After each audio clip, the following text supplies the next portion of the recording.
It's been very, very clear for many, many years that the old lazy minded lie that the Constitution says that women's place is in the home is wholly untrue.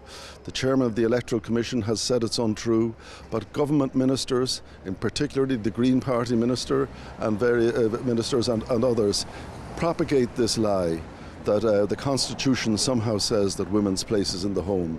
The heavily state-funded National Women's Council of Ireland, which depends largely on government handouts to exist, is propagating that lie as well. And I think it's about time that the disinformation campaign coming from government ministers and government-sponsored agencies stops.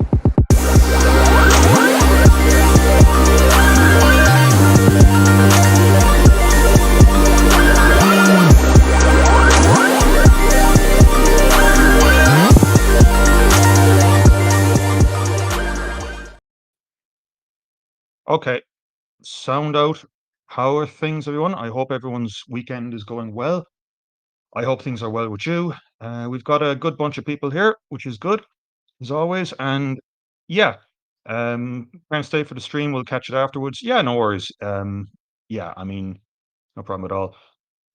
Thanks for the sound check earlier as well. But anyway, as um as the title of the stream has, I mean, I was originally going to call it like, the rise of the boomers, but I think just, to talk about like what it is actually about, I think this title is better, The Secret of the Referendums, A New Hope. And I'm just going to outline here what exactly I'm going to talk about because originally I wasn't going to talk about any of this. Um, Mainly because I get like loads of other people have covered it better, like, Michael McDowell, whatever you think of him. Tracy O'Mahony has talked about this as well. Like they've done a superb job at covering this and talking about it.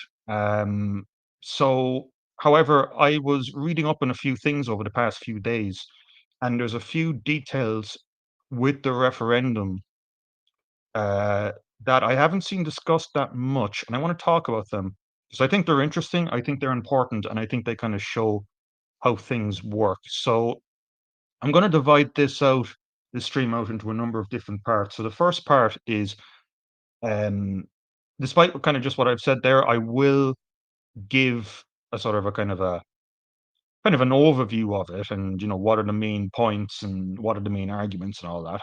I'll be very quick with that because it's been done already and it's been done way better. But I'll point to a couple of sources. So if you want to kind of read up on something or if you want to talk to express these points with other people, these are good places to start. That's just my opinion. That's the first area I'm going to go into. The second area I'm going to go into is just kind of like the feel of this, the marketing of this, the I and the kind of importance of this. I think this is important in a lot of ways. So that's the second point I'm going to get into. The third point then is I'm going to just like really get into like where these referendums are coming from because it kind of feels like um we just kind of woke up and then these referendums get, you know, they're brought forward by the end of last year, and it's where the fuck are these things coming from? Where did they germinate from, or where do they originate from? Right? That's really interesting, and that hasn't really been talked about or discussed, but especially in relation to the care part, the woman in the home stuff. That part has actually been pressurized by international organizations and um, organized groups like the United Nations for decades now. And there's been a lot of kind of behind the scenes stuff in relation to this. So, and also like there is also this kind of set of principles or set of meetings done up like right at the about 10 years ago. And what I'm referring to there is the basically what it's called is the Constitutional Convention, right? And basically, since then, a lot of what we've seen, the abortion referendum, the gay marriage referendum, what we're seeing now has been kind of planned out from there.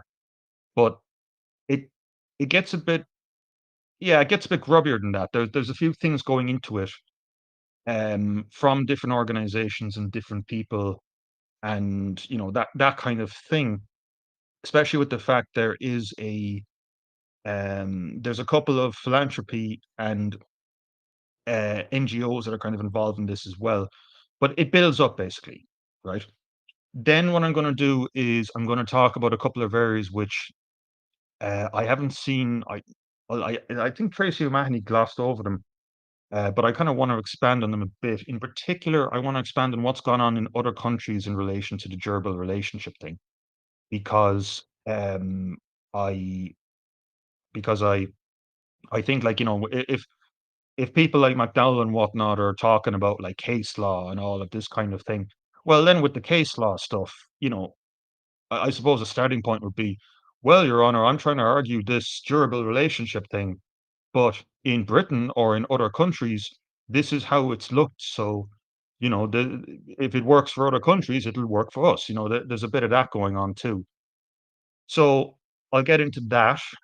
Um, and the other thing I want to get into as well a bit is Roderick O'Gorman. So I know like there's the whole thing with him and Peter Tatchell, but the very strange and funny thing about all of this, especially in Roderick's side, is Roderick O'Gorman used to be a lecturer in law, and he has a PhD in law and all of that. So the reason I bring that up is, like, he's saying stuff which is, he should know.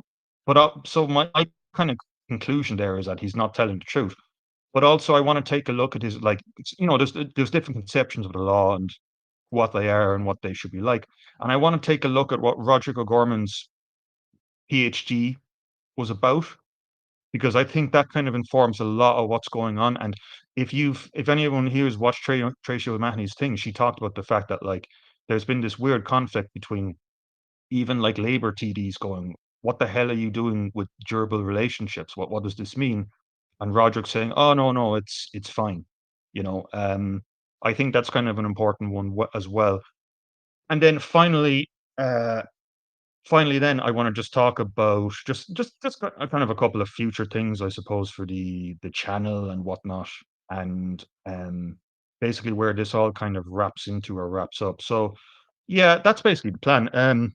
Yeah, leave whatever comments you want, and if it's kind of relevant to the referendum stuff, I'll try and kind of bring it in and read it up. The only thing is, though, there'll be a part of this stream where kind of I'm just going to be going through just like fucking all these fucking, well, excuse my language here, but basically just all these legal documents, and I'm just going to be reading stuff and reading stuff and reading stuff. So um, yeah, if I'm a bit kind of like just ding ding ding, or continuous in that way, yeah, apologies for that. So with that, let's get into it. So yeah, let's just give an overview of the referenda there. Oh, and yeah, one more thing as well. Um, one more thing. I'm I'm not an expert in law or anything like that. Um, you know, I'll be honest about that here. Um, and so if I kind of like, if I kind of make any obvious kind of like, mistakes or whatever, yeah, that's fine. Point them out in the chat or whatever. I'll try and address them. And yeah, so let's get into it.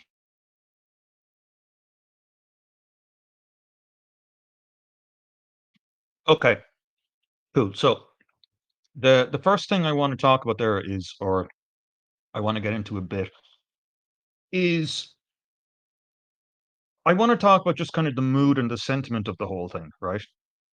And what I mean by that is, I mean, it's like Alice pointed out there in the chat there, like, people are worn out from this and are mostly apathetic to this. And I think that's kind of an important point, because, like, there's a sort of like real, like, even when I kind of talk to people about this, there's this real kind of like, oh, I haven't decided, or you know, sure, it's a pile of crap, and these kind of comments.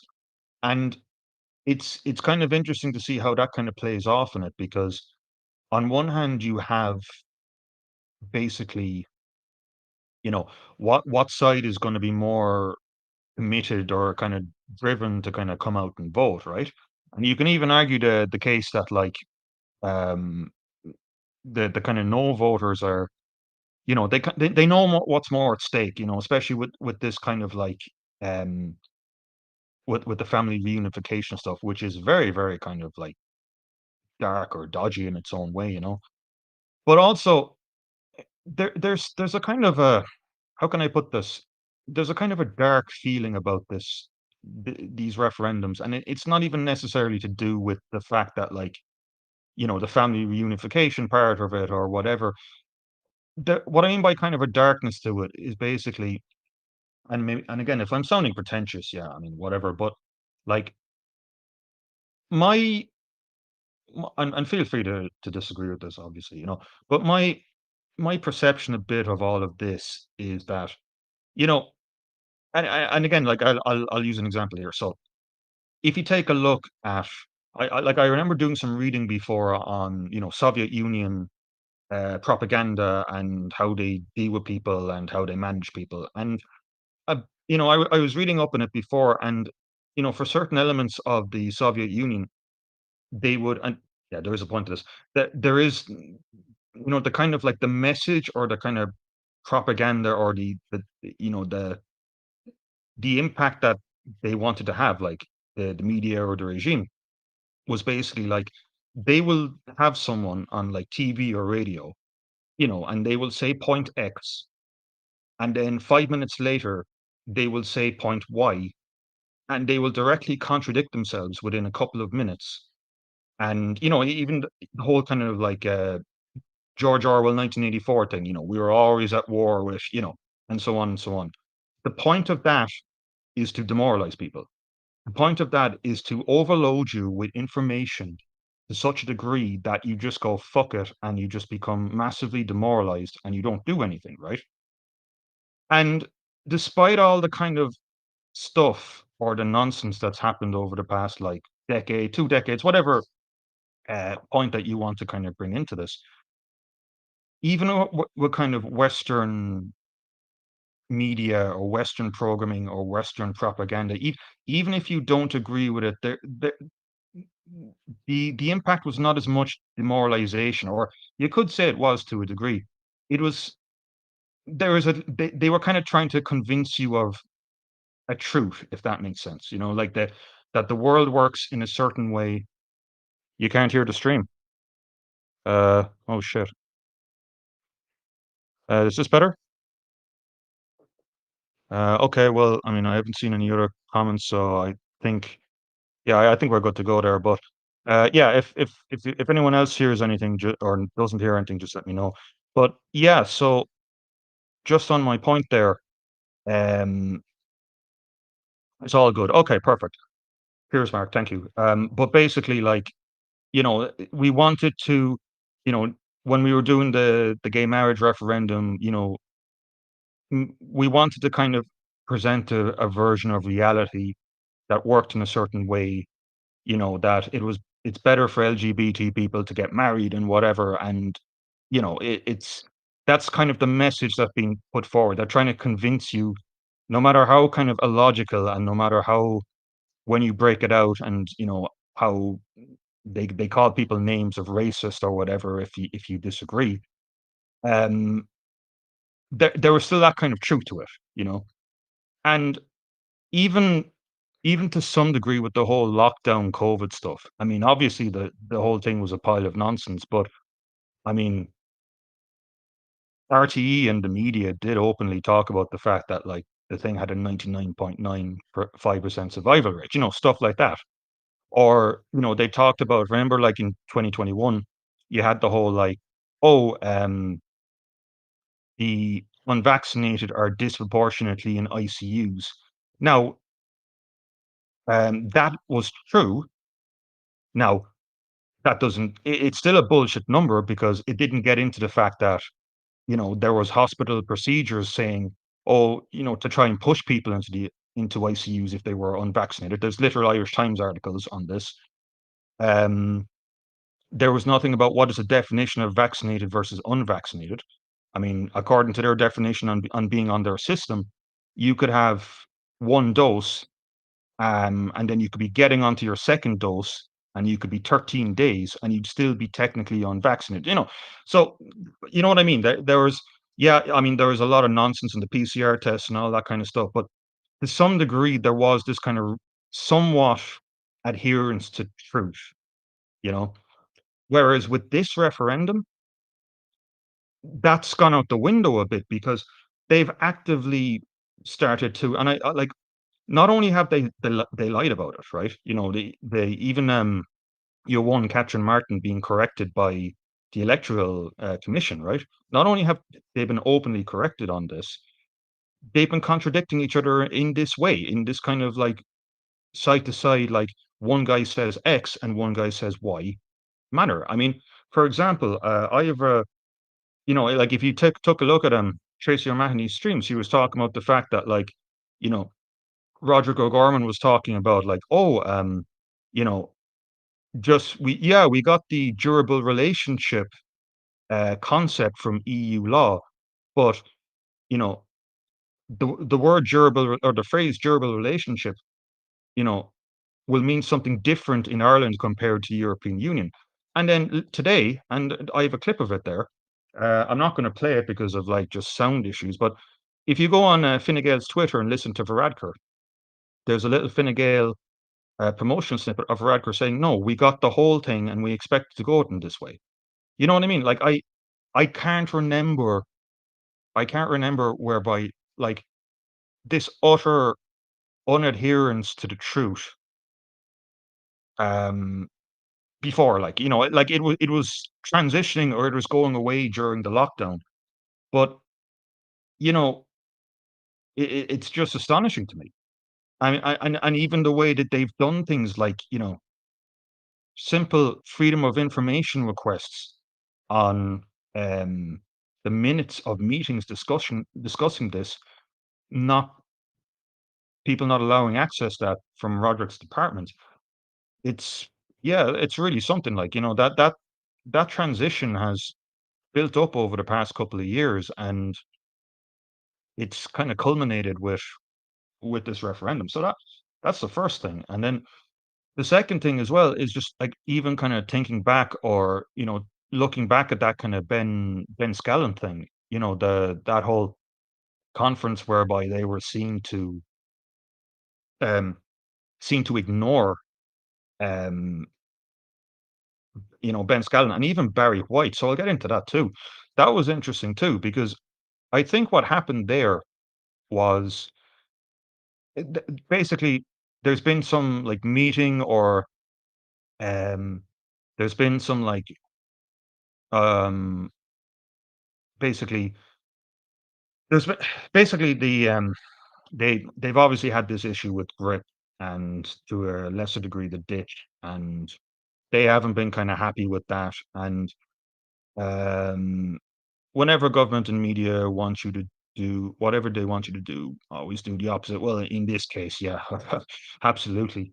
But but even just going back to the kind of government and media thing, and this kind of goes back to the kind of adherence to the kind of truth thing.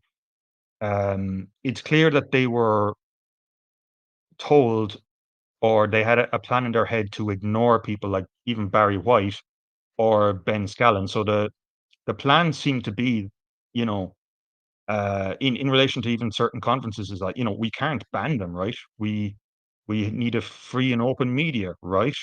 So, you know, we set up the conference and we take questions from everyone else and we just wind down the clock and then we just go, okay, sorry. Oh, you didn't get to ask your question. Well, we would have liked to, even though we kept asking other people's questions in a long-winded way, but you know, we didn't get onto that. Too bad, and we're going to ignore you that way. But obviously, it didn't work, and that clip went viral, and all of that. And then you had that interview with Varadkar, and in that interview, there was that kind of like talk of, you know, Varadkar was kind of mentioning like, you know, how you have these like, you know, mostly online organizations. We don't know who's funding them, and you know, we don't know, they don't have any subscribers and all this kind of stuff. But it kind of points to that kind of like, you know, things go from like, you know, almost in a sense, oh, you know, what's your opinion? And democracy and whatnot, and then they start coming up with rationalizations and justifications for doing certain things. So I mean, I wouldn't be surprised now if they came up with some stupid thing like we can't let Gript into a media press conference, and the reason we can't do that is because they don't have a newspaper. The Irish Times have a newspaper in shops. Do Gript? No, they don't. So, we can't let them in because of that. Because again, it's like Varadkar said in that clip, that, we need to, we always go to the main media guys to maximize coverage. But, there's what about people who don't have the internet? That kind of stuff. Um, those kind of rationalizations have just been playing through this whole thing. And it's just like, whatever the turnout of this, like it's kind of like a if nothing else, I think the referendums are important for that, you know? Like it really does feel like, for me anyway, like, whatever, you know, there's obviously like a lot wrong with previous referendums, and I'm gonna go into that in a bit, but there was at least some, on a surface level, adherence to, the truth on some level. Now we've got politicians basically saying the constitution says this, but it doesn't. I mean, how many times have we heard like, "Oh, the Constitution says women in the home," but it literally doesn't say have anything to do with that. I mean, like you've had Catherine Martin saying, "Oh, it says that women have to stay in the home and all that," but it doesn't. It acknowledges women's place in the home, and it kind of says like, obviously goes into the whole like, you don't have to be forced out of it for economic reasons, and all of this stuff. It's fascinating. It's really something.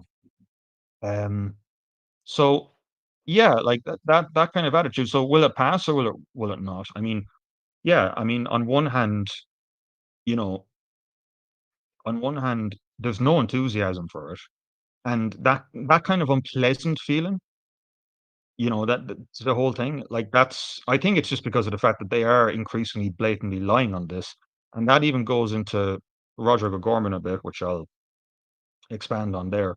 So yeah, it's just kind of fascinating like that. So that's the first thing I kinda wanted to talk about or discuss there, and then I'm just gonna give a quick outline of just why you shouldn't why you should vote no for this, basically.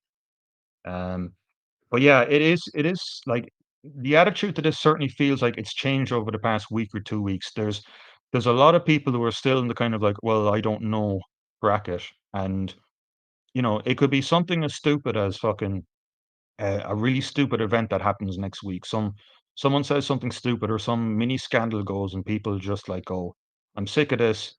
I'm gonna say no as a rebellious, you know, I don't care kind of thing. And it gets kind of voted in that way. I think it's gonna be close. I think it's gonna be close. I kind of had a kind of a oh it's gonna fail, and then I came back on oh it's going to pass again. But yeah, it's gonna be really close, I think. And, yeah, just I mean, if you can vote no on it, that would be that would you should do so. Um, the other thing too, Joe Blog has a thing here, comment on these referendums as a choice between being conservative or liberal. Mary Regan on the 6-1 yesterday described it exactly as that. They like to be seen as right-wing Catholics versus the rest, in which case having McGurk, Ronan Mullen, etc., as spokesperson at RTE plays into their hands. Yeah, I think that there's a lot of that going on, and there's a bit of that going on, especially on the kind of RTE side. But ultimately, I think what they're just trying to do is like they're just trying to not end up with any kind of criticism on them, like the way that they're just shutting things down, whether it's shutting down any kind of requests for kind of information or data on it, or just like, like I mean, they were told like just don't answer any Barry White questions or stay away from Ben Scallon as much as possible. And I think they're trying to just wind it down that way. So, so yeah, that's the first one. So yeah, I'll get into the kind of why you shouldn't, or why you should vote no points, and then I'm going to get into some of the history of this, and the history of this is very interesting.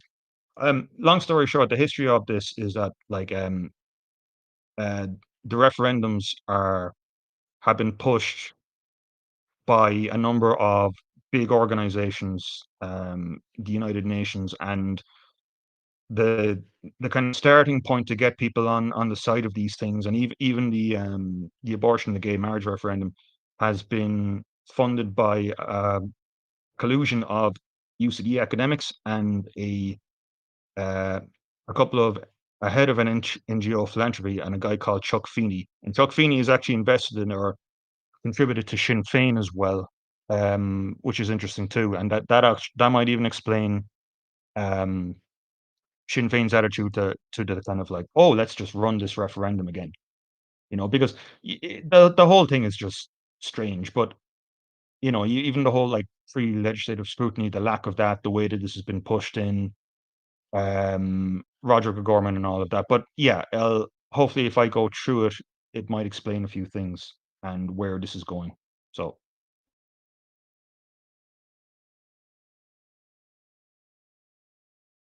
yeah, right. So first of all, why you should vote no. I think just keep it simple. Um, keep it to the point when you're talking to people or whoever. Um, I'm just going to reference McDowell's article here, and the potential repercussions of this. So I'm just going to read out bits of it. It's an Irish Independent article, blah blah blah. Okay, so the two referendums. Okay, sorry, let me just start that in. Quote: The two referendums will have major and possibly radical consequences for Irish people and Irish society as a whole in the short, medium, and long term of past. The family referendum would extend the present concept of the family to include other durable relationships, but no definition is proposed for the term durable relationship. By the way, as a kind of a side point, it's interesting, or it's kind of sad in terms of like how we've regressed and how these laws, whether it's the hate speech laws or whether it's laws like this or any or even a lot of other laws, they're becoming increasingly just vague and undefined and bullshit in their own way. It is a kind of a sign of like regression in the way that like in a sense like your law system should be like you know as more and more cases and more scenarios come up, we're better able to deal with this and, people have a better idea of what's going on. But the opposite is happening here. I mean, especially with the whole gerbil relationship thing. But anyway, I'll continue on. Uh, Green Party Minister Roderick O'Gorman, who rushed the bills through the Dáil and the Shannon in a matter of hours by using a guillotine motion to prevent decisions or worthwhile debate on the many amendments proposed, has insisted that it'll be for the courts to decide in future cases what other durable relationships means. He wants to break the link in law between marriage and family and to give unmarried relationships the same status as married families in the future. Has huge implications for many areas, including tax law, social welfare law, family law, succession law, pensions law, and immigration and residence law. Mr. O'Gorman says durable will not necessarily mean of any lengthy duration. The chair of the Referendum Commission, Justice Mary Baker, has said the meaning of the term durable will be decided by the courts in what she described as hard cases. And this is like, like if you kind of break it down, like, what are TDs? TDs are legislators, they write up legislation and then the courts interpret them. So whenever you hear Roger O'Gorman or any of these people, especially if they're talking about like, oh, uh, there won't be, the courts won't look at polygamy. Well, how can you say that? That's not you wrote up the legislation and then you've got a big case that comes in and, the guy who's arguing like, my relationship is a real durable relationship. Look, it got here's all this case study data from other countries, including the United Kingdom. Um, you know, who you can't say that. You can't say that as a legislator unless you legislate for that thing. You can't say that. And again, this is a man who, he's a PhD in law. He's a lecturer and all that. Like he knows this stuff. He's not, he's I know there's obviously so much kind of weird stuff around Roger Gorman, but he's not a thick guy by any stretch, but I'll get into that more in a bit. Um, at present, I'm just skipping down a bit. At present, under 2010 legislation, certain unmarried cohabitants can be afforded rights to maintenance and share in property if and only if they are adults who have cohabited in a committed and intimate relationship for 5 years up until the end of the relationship by breakup or death, or 2 years where they had a child, but they are allowed to opt out of any such rights by written agreement. Skipping down, if the referendums are passed and the courts in the future decide in a disputed case that the live-in relationship was durable, whether or not it lasted for any period the court considered sufficient, the durable part, the live-in partner will be able to claim that she is part of a constitutional family, and in all likelihood that she is equally entitled in family law to maintenance and property sharing rights according to married family members in the same situation. There is absolutely no provision in the amendments for deciding when and how a durable relationship can end or by whom it can be ended. So literally, like, you can have fucking mad shit like some lad who has a mistress and, you know, durable relationship, the mistress can come and, take whatever she wants. Stuff like this. This kind of stuff is theoretically possible with this, right? Um, Minister O'Gorman insists that there'll be no differential constitutional treatments for families based on marriage and those based only on durable relationships. Well, if you can't distinguish between two categories like that, then what's the point of getting married, right? Uh, but the Taoiseach has said in the future, the government and the Oireachtas will be able to discriminate in favour of married people over those who are simply in other durable relationships in the future. You know, this deep-seated confusion at the heart of the present government is a very serious matter. Persons facing deportation or seeking to come to Ireland to cohabit with someone resident here will undoubtedly seek to rely on the fact that they are in some durable relationship and are accordingly part of a constitutional family, even though they are unmarried. Minister Neil Richmond said before Christmas that the new definition of family would have serious consequences for migration law. The Taoiseach tried to dismiss this as a red herring. I have absolutely no doubt that widening and loosening the constitutional meaning of family will have serious consequences for migration and residence cases, and on the state's capacity to deal effectively with levels of migration and international protection applicants, which Roderick O'Gorman predicts to reach a new normal of 20,000 from now on. And yeah, just thinking on the 20,000 number, like that's to deal with those people, like you're talking about of a number of about 6,600 or so houses or additional to keep up with that. And that's assuming like, you know, now, I mean, I'm making the assumption that like, there's not a pile of hotels kind of coming down the line there. But yeah, like that's a big number. Again, that needs to be factored in. But anyway, um, the government's guillotine ruled out an amendment that would have required other durable relationships to be defined by law. Um, the only way to reverse a future court interpretation of other durable relationships or the rights of families founded on them will be another referendum.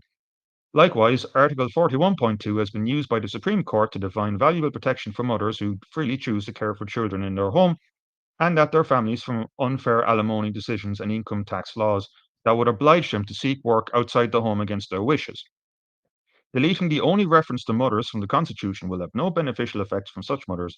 The call to amend the Constitution is based on an ideology that wants to make gender and motherhood legally invisible concepts. And something, if you go and read Roger Gorman's thesis, yeah, that's what he wants. That's what he talks about. He talks about this thing called Marshallian citizen rights, but I'll get into that later on. The so-called carer referendum clause gives no new enforceable rights to carers or to people in need of care. It is constitutional window dressing. It is a black lie to claim that the Constitution says that women's place is in the home. Yet ministers and heavily state-funded NGOs are brazenly repeating that lie. On the contrary, the Constitution at Article 45 expressly acknowledges that men and women equally enjoy the right to earn their livelihoods. These amendments are unnecessary and unthought out adventures into constitutional uncertainty and political chaos. I urge my fellow citizens to see through the gesture politics and to vote no and no. Yeah, I mean that's it. I don't even think you need to go any near anything else. Like I mean, including like the fucking whatever the stream here. But yeah, just that article. That's it. Like but and that's all well and good. But I kind of I think there's just kind of a few more angles to kind of look at this with, because again, it kind of there, like I was kind of saying before, there's this consensus that this has come out of nowhere, but it's been commented on and it's been used in different ways. So I just want to, and it will be used with other things in the future. So I just want to start bringing that in, and I want to start talking about the Citizens Assembly as well. So just give me a second there.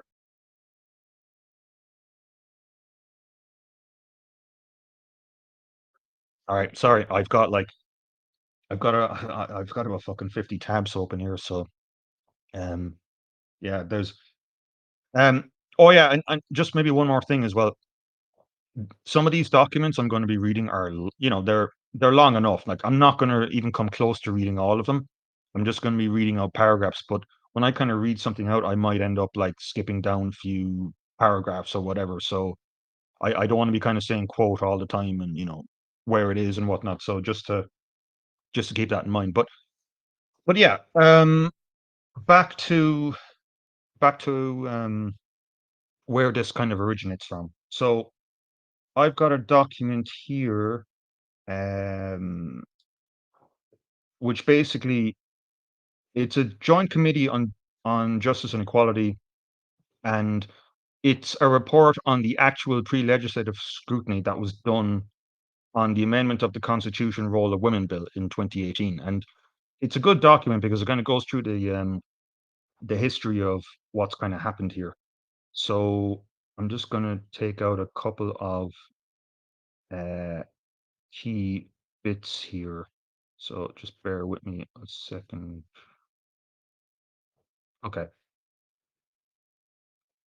So background. Article 41.2 of the Constitution recognizes the specific contribution of women in the home and obliges the state to endeavor to support mothers not to have to work outside the home. This article has a long history as a contentious provision of the Constitution and has been the subject of several reports and much commentary in recent decades. While much of the debate has centered on the patriarchal and stereotyping nature of the provision, commentators have also noted that the aspiration to reward care work is a valuable one. As a consequence, there is a dominant view among policymakers and commentators that it is desirable to amend or repeal Article 41.2. Origin. In 2013, the Constitutional Convention considered Article 41.2 during its second session and subsequently reported it to the House of the Oireachtas. The Convention voted overwhelmingly to amend the provision to make it a gender-neutral recognition of care work, with a small majority voting that it should apply to care work inside and outside the home. The government task force, established to consider the next steps, set out three broad options. And I'm just skipping down here. This section below begins by presenting a summary of key reports and recommendations of Article 41.2 of the Constitution throughout the years, right? So, um, there's quite a few of these. I mean, like, there's various consultation groups and whatnot, but the ones that really stand out to me is that uh, the United Nations Committee on the Elimination of All Forms of Discrimination Against Women wrote a report in 2005 criticizing the Irish government, saying that the committee is concerned at the presence of traditional stereotypical views of the social roles and responsibilities of women and men in the family and in society at large, which are reflected in Article 41.2 of the Constitution and its male-oriented language. In 2016, the committee once again raised concerns about the impacts of Article 41.2 on gender equality. 2008, United Nations Human Rights Council report. The state party shall take steps to initiate a change of Article 41.2 of the Constitution with a view of including a gender neutral wording of that article. 1996, Constitution Review Group called for a revised form of Article 41.2.1 and acknowledged that retaining Article 41.2.2 might not be appropriate. And it goes on and on. Like this stuff has been going on for decades, right? But where it really starts, I think, to get interesting or culminates is what I was talking about before with the Constitutional Convention, right? So, um, yeah, there's a few other things here. I'm just scrolling through. Oh yeah, yeah. So basically, yeah, the Constitutional Convention. So basically, the Constitutional Convention was this set of meetings set up back in 2012 to discuss amendments to the Constitution. And when you started hearing about the whole citizens assembly stuff, this is where it originated from. And it was selected to consider 8 specific issues, right? And the 8 specific issues were reducing the voting age, uh, reducing the presidential term of office to 5 years, giving citizens outside the state the right to vote, gay marriage, um, women in the home, this one, um, increase the participation of women in politics, and following completion of the above, such as relevant constitutional amendments that may be recommended by it. And now this is where things get very interesting, or at least I think they get very interesting anyway. One sec.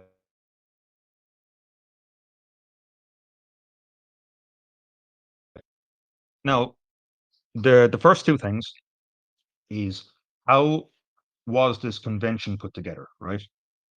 How was this convention put together? Well, it was put together um, in a number of different ways, but the convention was driven on by a UCD professor called David Farrell, right? And I've got an impact case study report here, and I'm just going to read out the summary of it. Basically, it's the We the Citizens project, right? And here's the summary. So, summary. The genesis of this project was Ireland's 2008-2009 financial and economic meltdown and the resulting anger over failings of our political system. I led a group of political scientists who proposed that citizens should be brought into the heart of debates over constitutional reforms to improve how our representative system of democracy operates. Our modus operandi was to seek to persuade the newly elected government in 2011 to establish a citizens forum.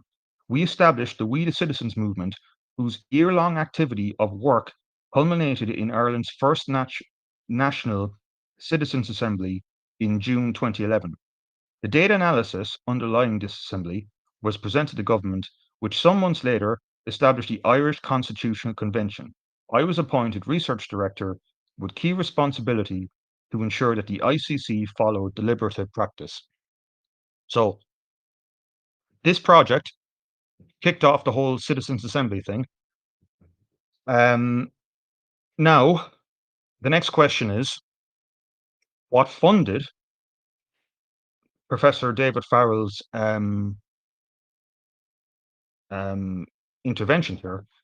And what funded it was basically a um, a group called the Atlantic Philanthropy Service, which gave this We the Citizen group 640,000 euro, right?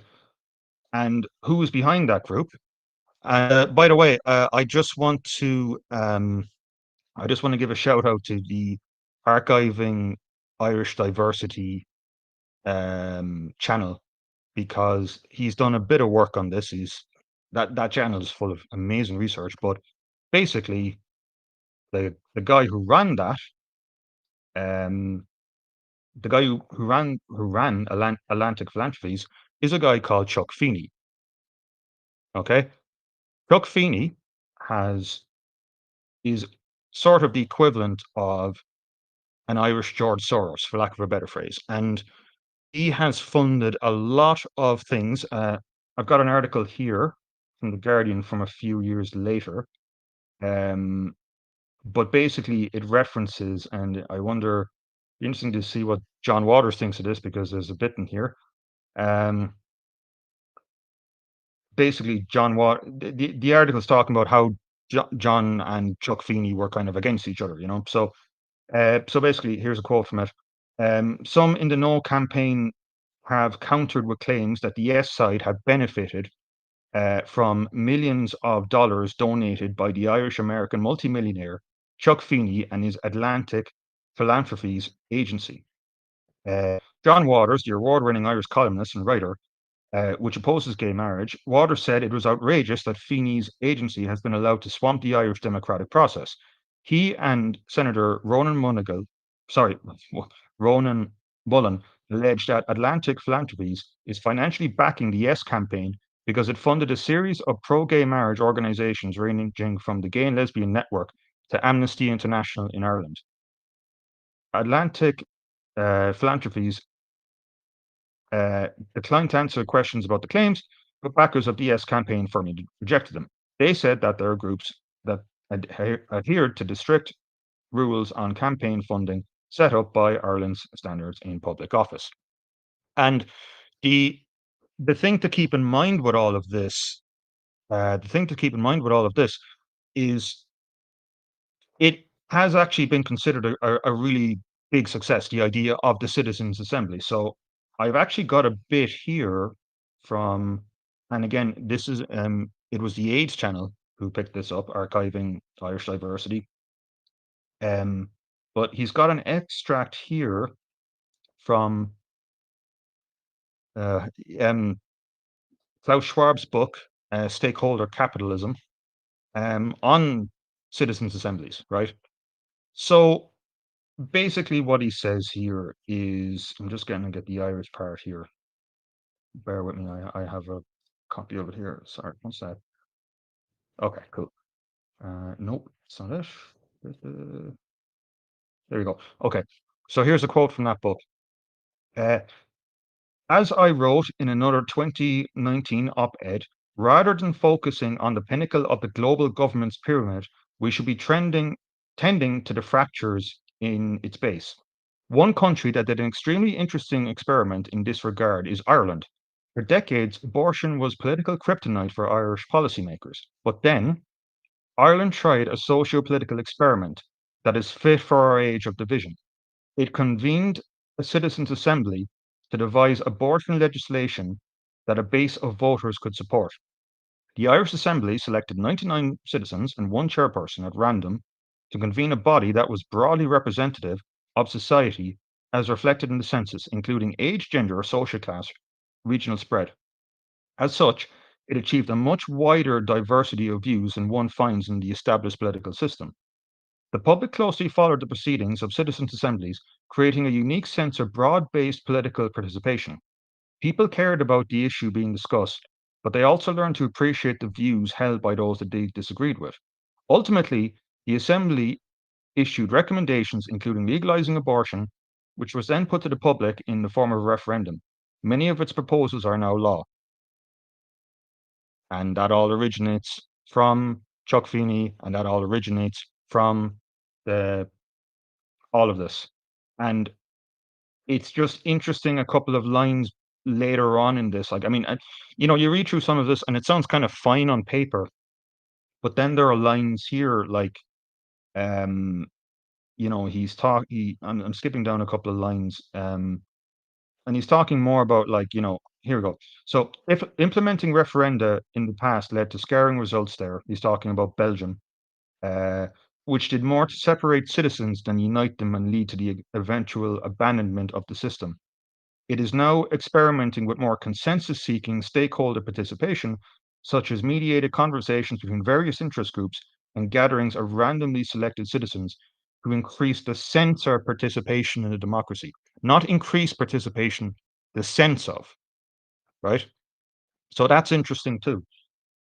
That's interesting as well. And it it gets a bit kind of just weirder and grubbier then because like if you take a look at because there's a lot of documents up online on this, right? On the Constitutional Convention, like what was said, what were the minutes of this, and it's quite revealing. So I have a document here on like the discussion of people talking about like the women in the home referendum, and there's a few interesting things here. So like I can just read through them. There's a couple of technicalities here, but um and you'll be able to spot this immediately, right? Um, okay, so here's an interesting paragraph. The convention members were deeply impressed by the presentations of Professors Jerry White, Sir Vaughan Mully, Yvonne Gallagher, and Gail McEnroy, who willingly shared an impressive depth and knowledge. Their wisdom forms an important part of this report. I would also like to thank the National Women's Council of Ireland, right? Women for Election, the 50/50 Group, another NGO, who took time to make presentations to the convention and give us the benefit of their views and expertise. The members of the panel discussion, National Women's Council of Ireland, 50/50 Group, Women for Election, Union of Students, the UCD Women's Graduate Association, CURAM, should be congratulated for capturing the views of a broad spectrum of public opinion on the two matters under consideration. But again, like if out of all those names that I've listed out, and again, if you want to be as objective about this as possible, there is no alternate voice here. There is no differing view here. There isn't a different perspective on law because again, if you start reading through this document, right, you'll find lines in it like um it's 45 pages long. I'll have to maybe dig it out a bit better, but basically there are lines in saying like, we need to get rid of this because it's progressive. Like literally in that one sentence, there a whole frame of law, a whole frame of like looking at the world, and your argument is because it's progressive. Like there's nothing there. There's nothing there.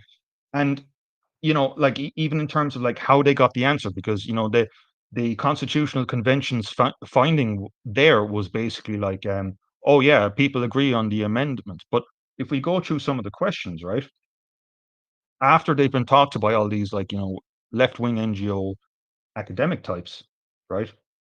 Um, like some of the questions are very, very just like um like on the face of it, like they're really trying to get an answer. So, for example, um, noting that Article 40 provides that all citizens shall, as human persons, be held equal before the law, should the Constitution be amended to include an explicit provision on gender equality? I mean, on the face of it, like, talking to the average person 10 years ago, you're going to say yes to that pretty much, right? Should the Constitution place a duty on the state to take positive action to enhance women's participation in politics and public life? Um, not as not as kind of clear, but a lot of people are just going to say yeah to that because they're normal people, right? Uh, Leaving aside the Constitution, would you like to see more government action to encourage greater participation of uh, women in politics and public life? And then finally, should the text of the Constitution be more amended to be more gender inclusive? I mean, when you put that question to an average person, they're kind of like, oh well, if it's better for women, yeah, sure, throw it in. But that's not what's being asked. That's not what it means, right? So this this is the secret to the whole thing. This is the secret to the whole thing. It's it's basically built on a successful marketing ploy, the Citizens Assembly, which is can be traced all the way back to like the early 2010s, and it's just being pushed forward now, and it's just essentially uh, reaching its logical conclusion, right? So that's a big reason why that's happened. Although I think it is a bit interesting because I think that trick is starting to weaken a bit. So, for example, I took this from Tracy O'Mahony's stream, but it's a good slide. I want to read it out if I can find it. Sorry, no, it should be here somewhere. Oh, here it is. Okay, here's a quote from Ronan Mullen, right? Um, and this goes into the like what he's referring to here is the whole pre-legislative scrutiny part that basically Roger Gorman just like bypassed everything to kind of like get this bill through, right? So, quote, the lack of respect for our Oireachtas process on show here with it going through 3 stages in the Dáil in one day and 4 stages to be got through this week is an absolute disgrace. When one considers the way the Constitution is amended, it is a compact between the people who have their final say and the legislators who decide what is to be put in front of them. What is going on with many issues these days is a massive insiderism. It's not the entire government, but a cohort within the government, certain NGOs and certain people on the inside who get to decide what the people must think, and there is to be minimum discussion, analysis, scrutiny, criticism, and amendment of that by directly or indirectly elected representatives of the people. Here, the government shows its absolute disrespect for the people of Ireland in going through the referendums in this way. That insiderism is sadly on show in many different ways. I was disappointed to get the news from the National Women's Council of Ireland today that the launch of its Yes campaign is to be chaired by the person who launched the Citizens' Assembly in the first place, Dr. Catherine Day. It is so disappointing to see that people have no sense anymore of where they ought to remain strictly independent and impartial and to stand back. It seems that independent means whatever people want it to mean these days. So, yeah, just give me a sec.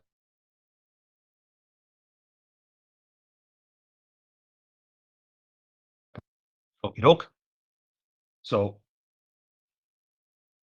and I just want to flesh out his point. Like, I just want to basically emphasize how engineered all of this is, right? I mean, um, here is a report, and it's actually it actually throws up something interesting with against Roderick O'Gorman here because they start talking about like how to amend um, the Constitution, and there's various different parts to it, and essentially what happened is that none of these were agreed on, and then Roderick O'Gorman set in with his kind of gerbil relationship stuff. But so basically, this is the interim report on amendments to the Constitution uh, from 2022, right? And the thing I wanted to flag here were the people that were invited to make the amendments to share to people in terms of the referendum, right? That's what I wanted to kind of emphasize here. So we've got a list of people. So we've got like Tom Hickey. So basically, like it goes through different stakeholder engagement, they call it, right? So one day they have a bunch of lecturers, and we'll talk about their academic backgrounds in a bit. Then it talks about uh, the Citizens' Assembly on gender equality, and then it starts talking to another set of stakeholders is the National Women's Council of Ireland, um, the Irish Rights and Equality Commission, the Children's Rights Alliance, and the One Family Group. So let's just talk a bit, through them, right? And what they do. So let's talk about one of those academics I was talking about, Tom Hickey, right? So I took a look on academia.eu. You can find this freely online on kind of what papers he's written. And I just want to describe one paper. Maybe I'm being a bit too self-selective, but you'll know what I mean. The title of it is called Hercules as a Feminist Judge, Revisiting Rakely's Little Mermaid Post-Feminist Judgment Projects Forthcoming in Legal Studies. In her early work, the feminist legal scholar Erica Rackley used the image of Ronald Dworkin's super judge Hercules to shed light on the experience of the woman judge and on law and adjudication in the liberal legal order. This article is in 4 parts. Part 1 places feminist approaches to adjudication in broader political context. Part 2 considers Dworkin's theory on adjudication and Rackley's critique. I mean, do I need to kind of like keep going? I don't think I do, almost, Another academic who is advising the government on this regime, Laura Callian. Here's an article she wrote for the National Women's Council of Ireland. The women in the home provision is hardly suitable for a modern constitution. And let's just go to an interesting extract here. Do we want to continue to maintain that women are defined by their duties in the home, or after 87 years, would we prefer to see the Constitution recognise the care provided more generally in the family context? The Constitution should reflect society and societal values. It certainly did in 1937, and we are given the power of amendment to make sure it still does. I mean, not only has she kind of misrepresented it in that way, she's writing for the National Women's Council of Ireland. So there's that. And if we go on to some of the funders, of the stakeholders, right? Here is here are the list of funders for the Children's Rights Alliance, right? Okay, so Seal Foundation, the Ireland Fund, European Commission, Hubble, Government Department of Ireland, Community Foundation Ireland, what's that one there? Catherine Howard Foundation, Family Lawyers of Ireland, the Bar of Ireland, Department of Children Equality, Disability and Reintegration, Rethink Ireland, TUSLA, Commission on Human Rights. Okay. And then if I take a look at another stakeholder, One Family, here is a note. If I take a look at their audited accounts, again, all this stuff is freely online. So here's a comment on them for objectives for 2023. Our objective for 2023, we submitted 21 policy submissions in response to requests from government departments and agencies, attended 110 meetings and events, and issued approximately 40 lobbying emails and letters. We continue to chair the National One Parent Family Alliance, an alliance of 10 national NGOs, which are provided exceptionally useful in highlighting and advocating on issues affecting one-parent families. We developed new alliances with civil society organizations around family law reform and the need for constitutional change in Article 41.3 on the definition of the family, including presenting to the Joint Oireachtas Committee on Gender Equality. Now, if I just go back to their funding, sorry, 1 second. No joke, I've so many tabs open, but hopefully it should load up now. Where are we here about us or governments and funding? No, I don't want to sign up for your newsletter. Our current funders, TUSLA, Department of Children, Pubble, HSE, Crisis Pregnancy Programme, European Union, Ireland's European Structural and Investment Fund Programme, Department of Rural and Community Development, Rethink Ireland, Bank of America. So it's the same kind of thing again and again. Like, they basically fund these groups, and then as kind of a reward for funding these groups turn around and tell them what they want to hear, you know. Like the whole process here, it's amazing just how contaminated the whole thing is. I mean, you know, even if it was to work like this and you had like an alternative voice, but you don't. It's people, it's government departments funding these guys, and then, if someone is paying your salary, well, you're gonna do what they tell you to do, right? So it's absolutely bananas. And the last one I just wanted to get into on that is a Gript article on the funding of Ireland's largest NGO, which is the National Women's Council of Ireland. But I just want to skip down to a couple of major points here, and then we'll kind of move on to the last set of points, because I think we've been going on a bit over an hour, and there's one or two more things I want to talk about. Let me just. Oh, shit, there's a lot of people here. Okay, 44 people. Brilliant. Thank you very much. Not bad for a Saturday, I suppose. But anyway, the quote I wanted to kind of hone in on was this one. So, so grant reports covering the period between 2017 and 2022 show us that public money has directly paid an average of roughly 90% of the staffing cost of the National Women's Council of Ireland. Staffing costs will cover staff wages, pension contributions, possibly bonuses, etc. And that average is getting higher. If we take only the last 3 years, we have data for 2022 to 2020. Well, sorry, that's a typo. Must be. Uh, we see that an average of 96% of the National Women's Council of Ireland staffing costs have been paid for directly by grants from government departments and the HSE. Um, funding groups, he who pays the piper. Yeah, yeah. I mean, pretty much, you know. But it just like the whole thing is a mockery. Like like we even saw this with the hate speech laws. Like there's this step one. There's a kind of an outside pressure. Step two, they set up a assembly or they set up a consultation process.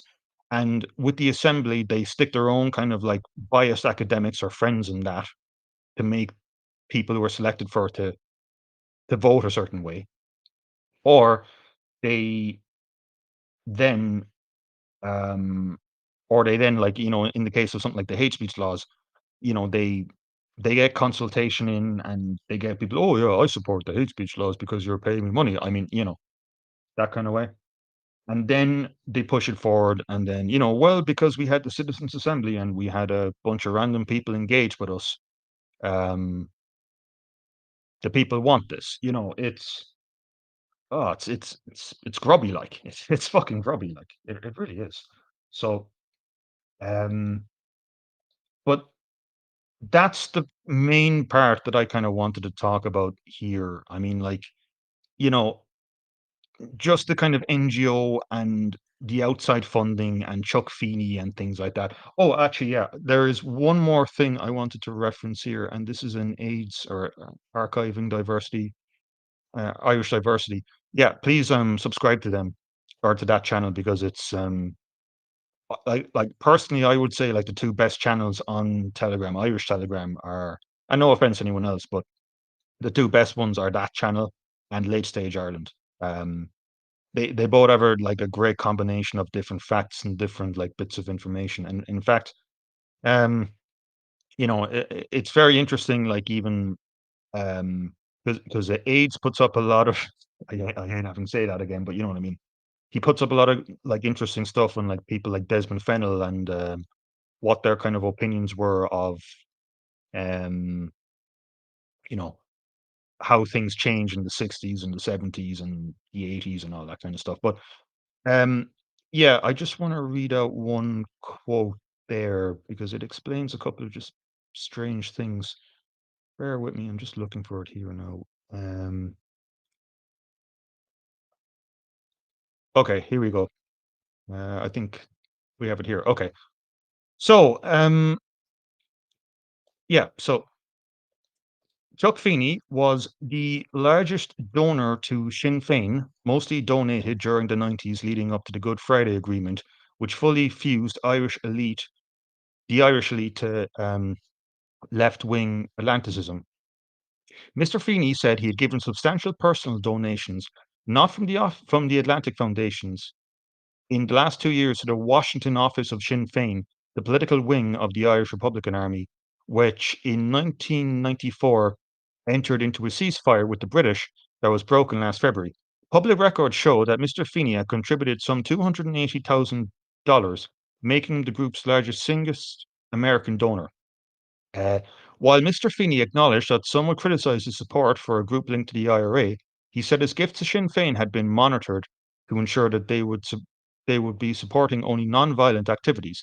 He continued supporting the Washington office despite the ceasefire's collapse, he said, because I'm hopeful it'll be renewed. The Atlantic Foundation's board of directors included several prominent personalities in the philanthropic and educational establishment. Among them, Elizabeth McCormick, a senior advisor on charitable giving to members of the Rockefeller family, and vice chairwoman of the John D. and Catherine T. MacArthur Foundation. So I just no, it's just interesting. It's just interesting. Um, so yeah, I just wanted to flag that. So there's yeah, we're coming up a bit past the hour, so there's two more things I want to talk about, and I'll leave it there. The chat seems fairly quiet. Um, okay, no worries. So there's two more things I wanted to talk about. I wanted to talk about uh, durable results, the durable, sorry, the results of durable relationships that, just expanding a bit on Michael McDowell's point, um, um, and then the last two things I wanted to talk about were, yeah, I wanted to talk about Roger O'Gorman a bit. Um, and then I just wanted to talk about just a couple of like small channel announcements and whatnot. So just bear with me one sec. When I do the bear with me one sec, it's like if you're talking for more than an hour straight, like your voice gets like, yeah, you need a glass of water, you know. So that's all I'm doing here when I say something like that.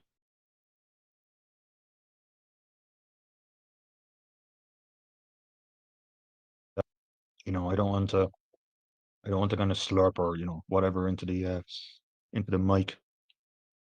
Um,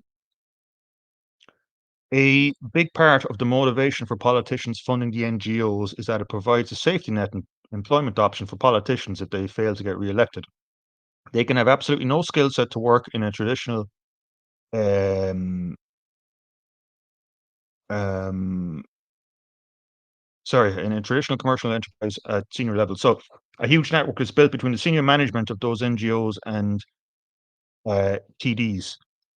Um, it's partly ideological, but it's heavily motivated by providing and creating an industry for their own financial needs and career. Yeah, I mean, yeah, like it really is kind of that contained, and it's a way of like keeping your power and your position and your abilities kind of like going. I mean, like even this whole thing with like the electoral commission thing, like I mean, you established that, and I mean, like, I'll give an example about that, right?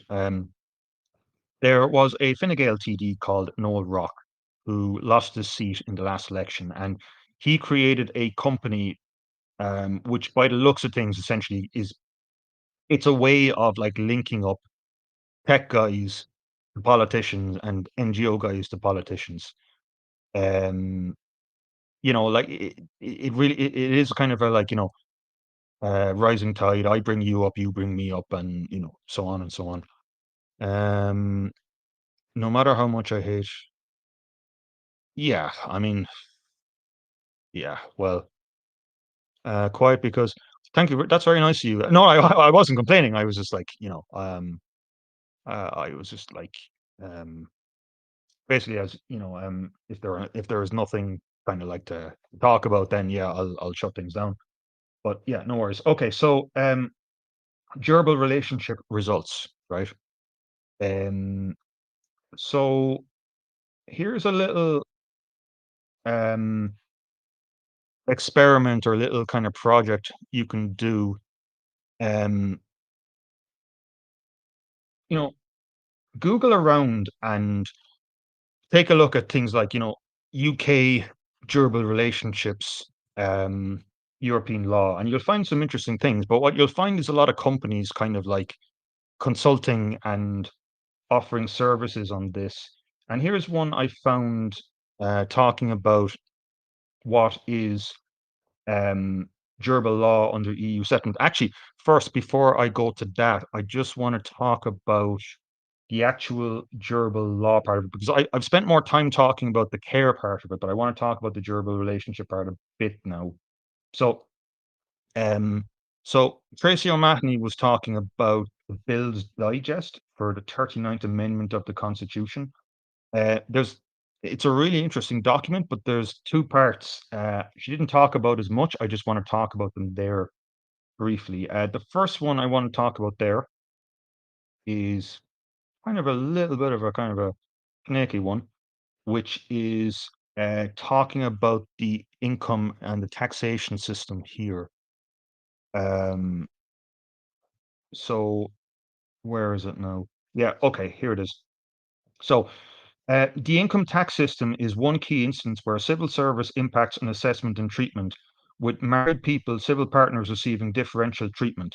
This differential treatment on the basis of civil status stems from the Supreme Court Justice decision in Murphy versus Attorney General, 1980, described by the Department of Finance as follows, blah, blah, blah. But this is the part I just wanted to get at, which I thought was interesting.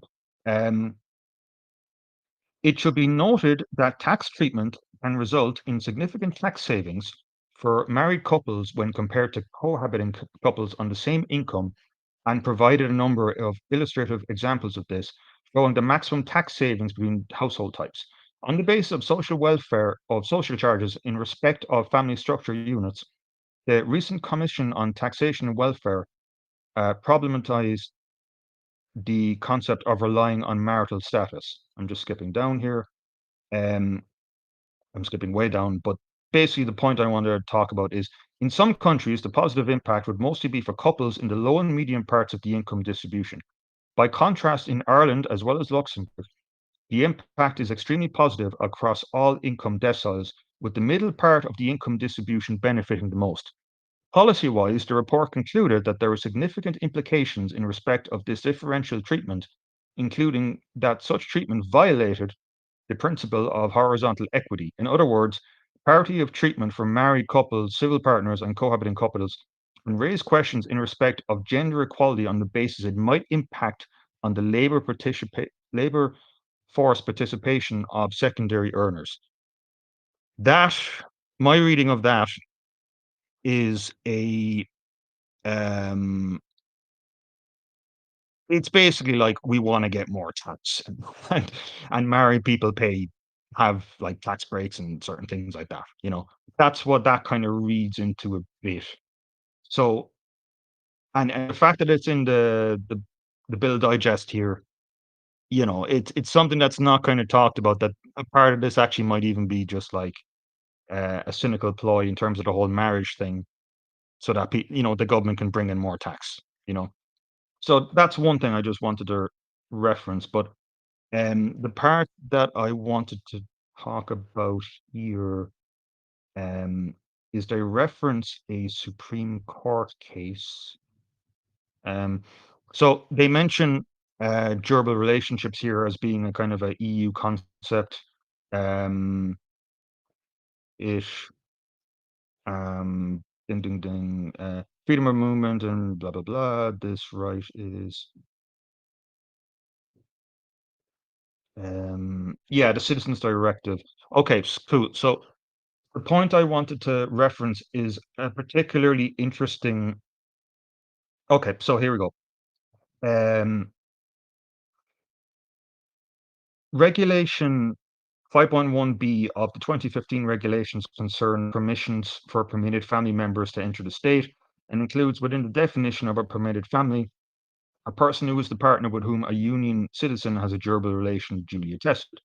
Where a person can demonstrate that they are in a durable relationship with an EU citizen, they can seek liberty to enter and remain in the state under 2015 recommendations, right? But the bit I wanted to reference here is this part here, the Supreme Court.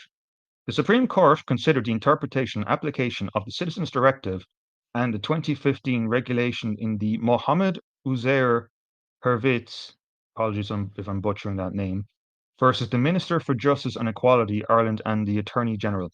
Mr. Pervez, a non-EU citizen, had sought liberty to enter and remain in the state on the basis that he and Mrs. L were in a durable relationship.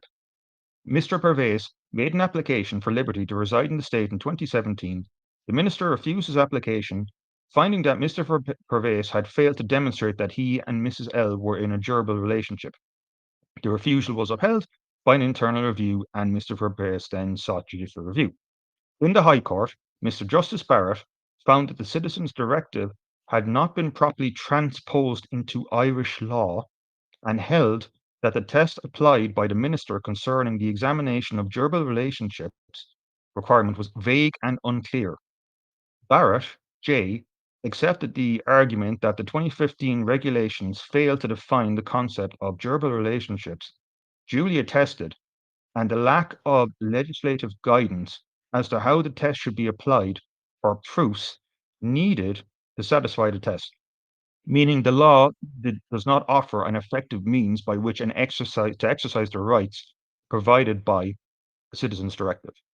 In 2020, the Supreme Court heard an appeal by the Minister for Justice and Equality concerning the High Court's decision in Pervez regarding the interpretation of the 2015 regulations. On the term durable, let me just skip down. Yeah, but basically this is the main point. Baker Tree also assessed that the argument that the examination process engaged by the minister of the personal circumstances of the applicant were flawed. Baker Tree concluded that the trial judge was incorrect in his conclusion that the Citizen Directive had not been properly incorporated into Irish law, and in his conclusion that the test applied by the minister concerning durable relationships was vague and uncertain. Should the proposal to amend the Constitution be approved by the people, it'll be for the legislature and the courts to legalise and interpret the parameters that might exist in the context of those that claim to be in a durable relationship. That's very interesting. And it's basically like, because this thing has not been transposed properly, well, if you've passed a referendum, now you can transpose them properly. You know what I'm trying to say? And then what might that look like? Well, again, like I was saying before, like if you Google around, like say United Kingdom durable relationship, you'll find all these companies that work with this, right? And they talk about stuff like here's an example from taxlegal.com. And I'm just going to read out a couple of key bits here. And then finally, I'm going to talk about Roger O'Gorman, and then I think, yeah, we'll wrap up here a little bit. So uh, here's the part I wanted to mention here. So here's a nice little summary paragraph, right? What is the current UK immigration law say? What does the current UK immigration law say on durable relationships? It is important to first read the current law on durable partnerships, including the case law. The primary law is in the appendix, EU rules, and it is further explained in the Home Office EU Settlement Scheme guidance.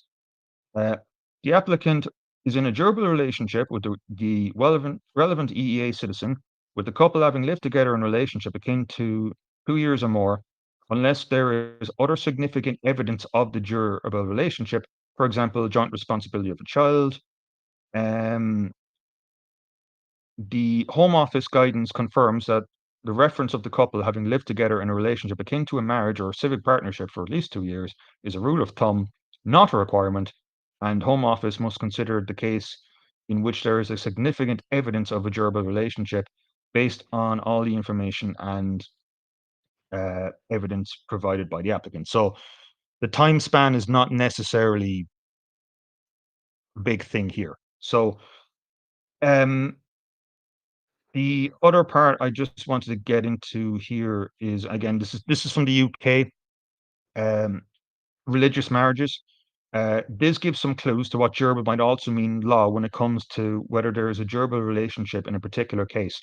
Another thing that lawyers do is to look at the case law in the courts and tribunals to see how judicial bodies interpret the meaning of durable relationship. Furthermore, applicants need to bear in mind that only certain religious marriages are recognized in the UK under the Marriage Act 1949, and these are Church of England, Jewish, and Quaker marriages. Um, Other religious marriages are not recognized under the UK law if the religious marriage took place in the UK. However, religious marriages conducted abroad are recognized under laws in the UK, provided that they were registered in accordance with laws of that country with the appropriate authority. Those who had an unrecognized religious marriage in the UK will need to apply as an unmarried partners and prove a durable relationship. Some further useful information on understanding Muslim marriages in the UK can be found here, blah, blah, blah. So basically, the only thing I kind of wanted to emphasize, look, I've said it before at the start of the stream, like I know virtually nothing about, law, right? Okay. Um, but my kind of point here, or my argument here, is that it has this durable relationships thing has turned up in other countries. So if it follows a pattern in another country, there's a good chance it'll follow another pattern or a similar pattern here. And these kind of things on, like, family reunification that, like, Neil Richmond was talking about. Yeah, he's completely right. It does seem to be true on the face of it. And I don't know how the law works, particularly in terms of, like, can you use, like, case law examples from other countries? How well would that work? I don't know. I don't know the system well enough, but at the very least, as a sort of a rough where this might go or where this might look, and based on that kind of Supreme Court law, comment about laws not being properly transposed, that's where this is becoming an issue, or where it could become an issue. So, yeah, that's kind of on it on that one. I'm just going through. I've talked about that. So yeah, I've got a tab here, set of things like other points of interest, right?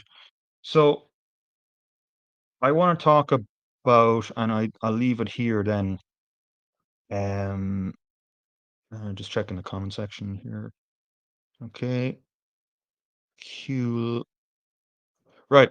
So um, basically, and Tracy O'Mahony covered this, but I just wanted to kind of, like, kind of flesh out, kind of like, because she had a part kind of talking about, oh, why has this happened, or why is Roger O'Gorman acting in this way? Well, because it's Marxism. That was our kind of thing.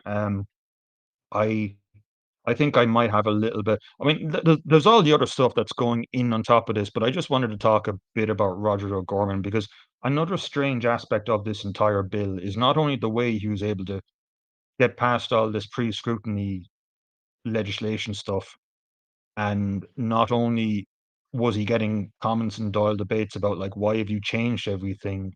Um, Michael McNamara is asking the same questions that I was just putting forward there about the whole, like, is there anything to stop, like, a Muslim guy bringing his 5 wives and his, 50 kids over, you know, and Roger was kind of saying, no, that won't happen. Um, but of course, as like I was saying before, as a legislator, like, you can't say that, like, right? But I just want to read out. I want to just do two things here. I want to just read out some of Roger O'Gorman's comments, and then I want to talk a little bit about Roger O'Gorman's PhD, because I think like, some of the content in his PhD is pretty mad, but it explains his kind of, like, pattern of behavior a bit.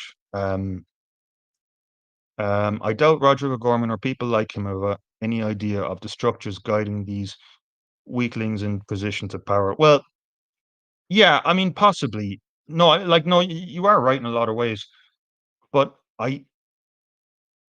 yeah, like, Roderick is, like, he's smart enough, like, and I'm gonna kind of demonstrate that in a way, but it adds a whole kind of sinister element to the whole thing. I mean, I mean, again, it goes back to the kind of lying thing I was talking about there. You know, Roger O'Gorman has come out with comments like, "Oh, disability people or people on disability and carers will get, you know, more payments and be better treated," and, people like Michael McNamara and whatnot are saying, "No, this is not true." Like, it's blatantly, like, not true. I mean, like I said before, this whole referendum has been just odd and weird in a way that, like, there hasn't been, at least with previous ones, there was some adherence to some logic or view of the world or truth, but there's nothing like that here. But anyway, I'm just going to address Roger O'Gorman's point here. So, um, y- bear with me a little bit, because I took this screenshot from Tracy O'Mahony's video, and it's a bit blurry. Um, quote, uh, what are we talking about with the term? It is the relationship between cohabitants and parent-child relationships. He's referring to the gerbil part. Uh, the intention is to capture those committed relationships that exist over a period of time between couples and between parents and children. It is not intended to capture shorter term fleeting relationships. I think that is right. The constitutional family is an important status, and I do not think any of us wants short term relationships included there. There has to be language used to try and define that. Deputies Clark and Cronin raised the use of the terms durable in EU law. They are correct. It is used in the EU citizenship objective and has a meaning. It is used in connection with relationships. It is important to say there are many words used in EU law and Irish law that have different meanings. For example, in EU law, regulation is one of the strongest legal tools, whereas in Irish law, a regulation is quite low down the pecking order. The definition of durable that we are seeking to put into the Constitution is not influenced by the EU law definition of durable, except for the fact that it ends up in the Bill's Digest, and Varadkar is saying the exact opposite thing. You know, like it's astonishing, really. Um, but it kind of makes sense in a way because again, like I just want to mention just a couple of quick talking points about his because again, like Roderick's background or O'Gorman's background is in law, is in you know whatnot. But I just wanted to like his PhD is like freely up online. You can take a look at it if you just Google it. You can just get it off, Trinity's website. But basically, the topic of it is, and the title of it is, um, Union Citizenship, the Marshallian Model, and the Protection of Social Rights. So basically, I'm just going to do a quick summary here. Um, so this thesis begins describing the Marshallian concept of citizenship, which is the basis for the definition of citizenship employed, and then outlines the role that social rights play within this model. Social rights are defined as covering two distinct areas: individual social entitlements protected in legislation and social rights values, which are protected within constitutions. It is argued that both are necessary for a legitimate model of citizenship. So basically, what he's doing in this in his PhD thesis is that there is this model of citizenship called the Marshallian model by a sociologist called T.H. Marshall. And T.H. Marshall, I just got an overview online. This is a nice summary of it. Uh, Marshall's concept of social citizenship defines the social responsibilities the state has to its citizens, or as Marshall puts it, from granting the right to a modicum of economic welfare and security to the right to share to the full in the social heritage and to live the life of a civilized being according to the standards prevalent in society. One of the key points made by Marshall is a belief in evolution of rights in England acquired via citizenship from rights in the 18th century, political in the 19th, and by the way, this is a Wikipedia reading, uh, and social in the 20th. This evolution, however, has been criticized by many for being from the perspective of the white working man. Marshall concludes his essay with three major factors for the evolution of social rights. And remember, like I was saying, Roderick was talking about the social rights part of this um, in his PhD. Um, further evolution listed below. The goals for social bringing social rights. The goals: number one, the lessening of the income gap. Number two, the greater extension of the area of common culture and common experience. What do you think? What does that sound like? And number three, an enlargement of what citizenship is and more rights granted to those citizens. And so his his PhD is basically applying that logic to um basically um certain changes in the European Union, in particular things like the theory of Lisbon. So he's taking this law citizen theory and he's basically concluding with his thesis. This thing has not gone far enough. And you can hear based on the points that I've kind of said that like, you can see this is kind of a thing that well, I mean, like he says it there. It's like, well, you've got a whole EEC system. And we're trying to, you don't reach the Marshallian concept of social rights. You're not reaching that yet. So how do we increase that? Well, you know, durable relationships. Yeah, okay. I mean, maybe this point is more conjecture, but it's just interesting to see that this is his actual like PhD topic, and it's just like 300 pages of this. But I'm just trying to rush through it as quickly as possible because we're kind of like 90 minutes into this now. But um, and again, like I'm just reading stuff like freely online. You can get all this stuff online. Like you can get whatever he's written online. Like he wrote a pile of academic papers prior to like moving into politics. But I just like this is only like this is only about just over 10 years old. So it's just um why was O'Gorman given so much power to push his ideas in cabinet? Yeah, pushing ideas like this Marshallian thing, right? Um, or he's kind of, by the looks of things, he's applying that somewhat practically. There are 14 other ministers. Well, like, yeah, yeah. I mean, like, I wonder, is there kind of a part of it, like, people are just, afraid to criticize him because, like, they'll, oh, you criticize Roderick, therefore you don't like gay people. I wonder, is there that kind of element going on with it a bit? But I just I just think that, like, just all the way referencing back to the very, very start of this stream, when I was talking about, like, Michael McDowell talking about, like, "Oh, this is kind of like incompetence or whatever," and then I'm looking at this, these extracts from his PhD, and I'm just kind of like, "Well, really?" Like, is that really, like, um, what's going on here?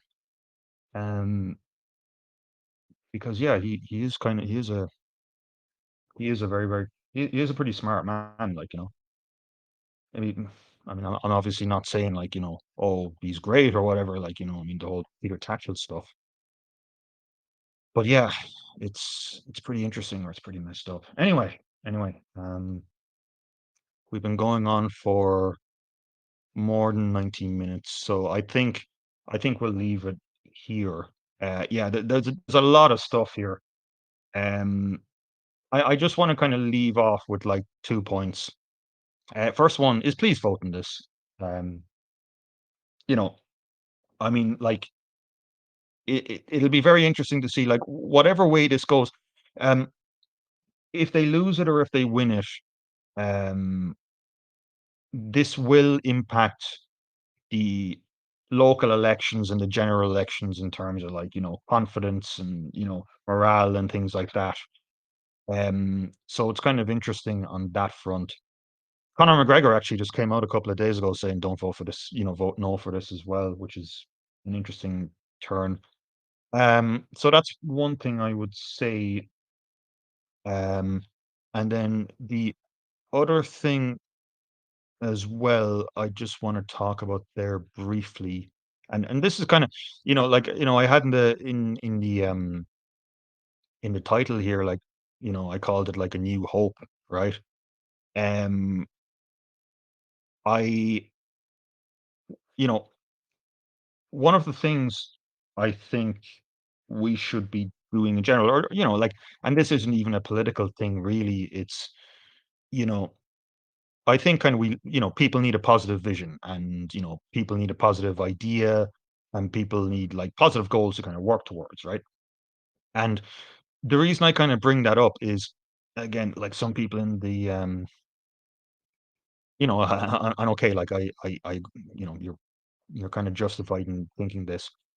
Um, that YouTuber content creator guy, academic agent. Okay, like that, the guy's obviously, you know, there's a lot I disagree with him there on, but he has had one good concept of kind of like, "Oh, we're gonna do this and we're gonna do that," or, but then what? Like you need a good vision, you need a positive vision, in terms of talking about different things and in terms of talking about different topics. So, one of the things I put out a post earlier, and, Late Stage Ireland was kind enough to kind of retweet it out. I have this kind of like series in mind to do. So I just want to talk about that there briefly. Now, I mean, there are a lot of things that are probably going to happen this year, but just in terms of like having a kind of a positive vision or a good vision, I want to talk about like different areas of how things work in Ireland. So I want to talk about like um economics in Ireland and, how economics changed from, free trade stuff all the way back in the 1920s to T.K. Whittaker. I want to do something on that. I want to talk about the what caused the housing crisis and the fallout from that and kind of the emotional fallout from that.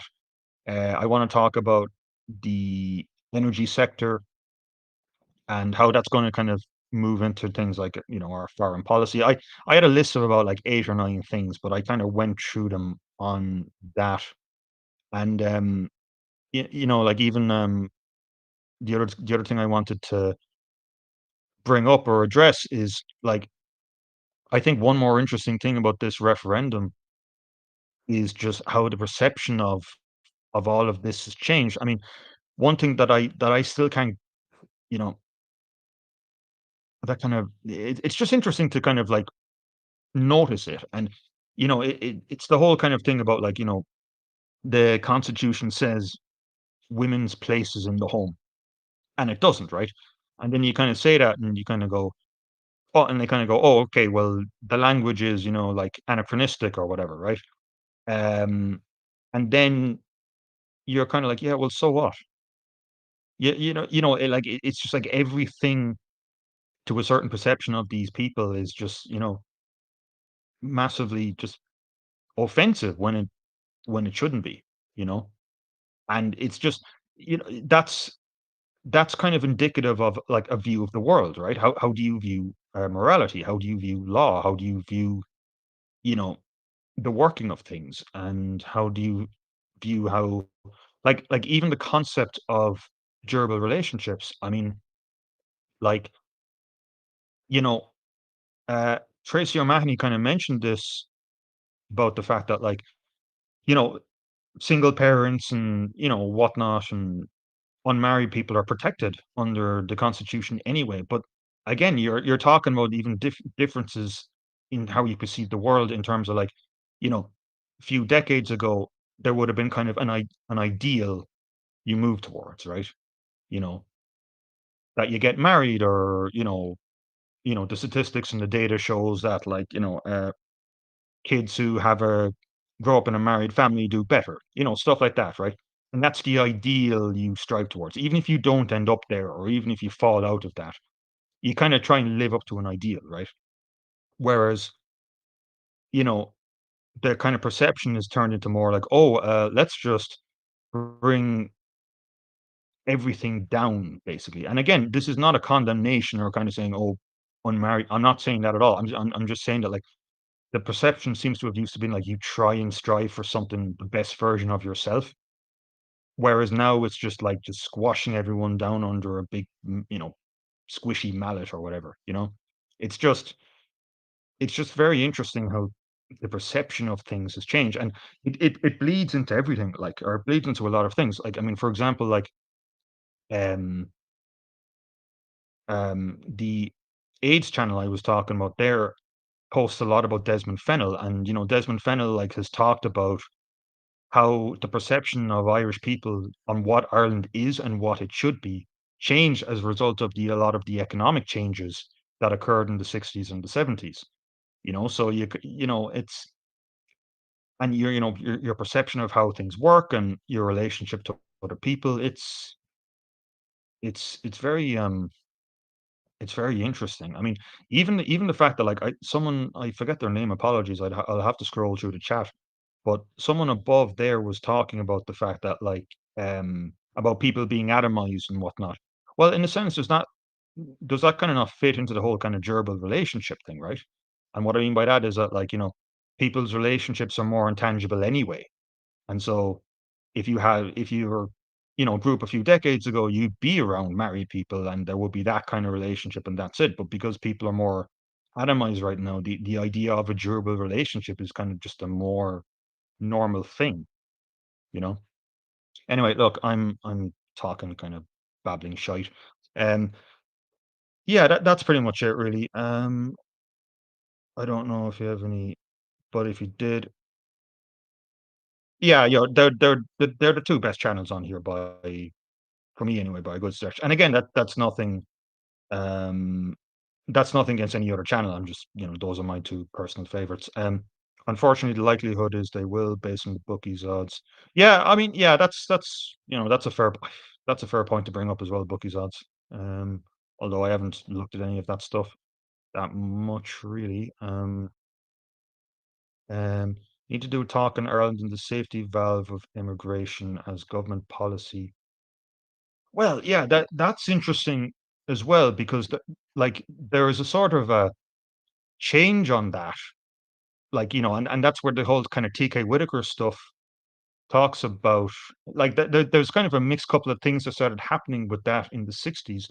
And then we actually had a, like, this is one of these economic things that's kind of forgotten a bit, but like the 70s, especially after kind of post EEC, we entered into kind of like a pretty crappy place economically. And that's kind of forgotten about a bit because, there's this whole kind of thing like, oh, we joined the EEC and things were way better. But like, again, if you go on, like, you can try this now, go on YouTube and type in like Ireland economy 70s. And people have uploaded clips of like, Irish TV presenters talking about how free trade has wrecked the Irish economy because the Germans can produce more cars than us, stuff like that. It's, you know, like there's a lot of perceptions, but when you start digging into just even stuff like TV clips, um, yeah, it's a very different thing altogether. Um, so okay, yeah, no, I think we'll leave it here. Um, yeah, fucking hell. So there's 32 people. Jesus, thank you very much. Thank you, everyone. Black Sheep, Geraldine, Orla Red, A, Nanza, William, Peep Dog, Johnny Exotic, Paddy, Kermit, Craigley, Fitz, Stanley, Martin. Um, Let me just check one thing here. I just want to check that link and that bird's eye sent on. Oh yeah, yeah, I've seen this one. Yeah, yeah, yeah, yeah. Um, built in the mid 60s. Yeah, like it's very interesting. There's loads of interesting stuff. Like there's like I'll stop with this point, but there's like a free in the free trade thing, or the economics. I wanted to talk about like the container ship industry, and there's some very interesting clips about like Dublin dockers talking about like how their jobs are gone because of like containerization and like even that like how that's affected the Irish economy is a big one and an interesting topic. But yeah, okay, good stuff. Yeah, so cool. Thank you very much. Thanks everyone. I appreciate the comments. It's great talking to you as always. I don't get the chance to do these that much, but yeah, I just on this topic, yeah, there's a couple of things like I haven't seen talked as much, and I hope they were interesting. And yeah, uh, vote no, and yeah, I don't really have much more to say than that. So have a good one. Have a good rest of your week, and let's. I'll see you maybe in a few weeks, and let's see what happens post March the 8th, International Women's Day. So have a good one. See you, and yeah, I'll speak to you later. Right? Cool. And we'll stop it here. See you.